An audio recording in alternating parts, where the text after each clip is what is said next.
Well, hello there.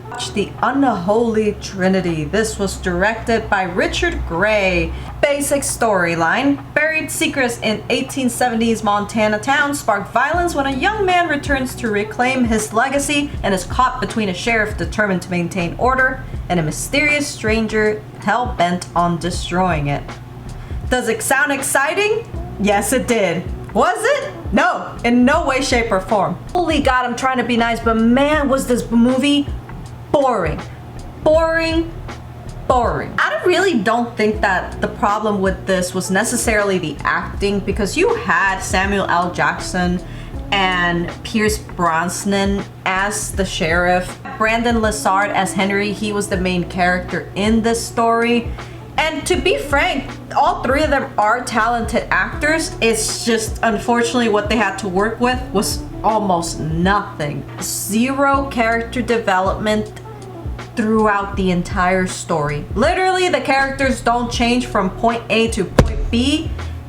And it's like, wow, that sucks. Story was just lame. And nothing felt like it had a meaning behind it. It was just characters showed up to this town and it just happens to be a coincidence that something happens that just so happens to be a part of the family, and it's just like, oh my God, overly complicated and not in a good way. It was like it thought it had a smart story, but when you really look at the bare bones of it, it ain't really that interesting. Dialogue was absolutely terrible. It was not only flat as a piece of paper, but it was expedition dumping the entire time. Hey, I've known you for 6 years, but I'm gonna go over the important life moments that have happened between us. Why?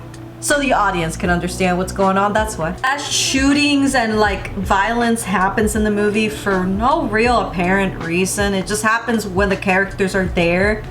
The set designs, the costumes, and the makeup, and the horses, and everything else, everything actually looked fine. Everything looked the period.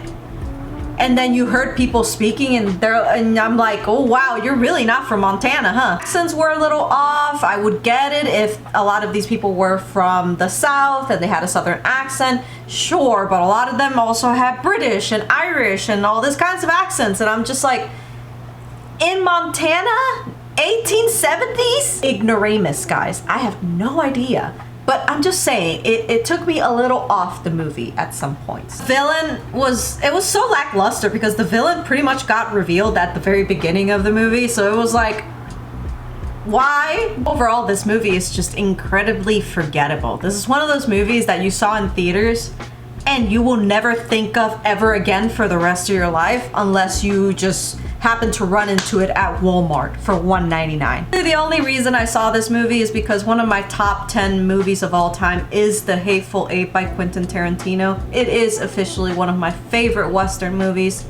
And if you want character development and amazing dialogue, go to that movie, because holy cow, does it blow this movie in every way, shape, or form out of the water. Alright guys, I also saw Brandon as Henry and was like, yeah, he's kinda cute. Don't be judging me, okay? I am a woman. But yeah, guys, just don't waste your time on this movie, please.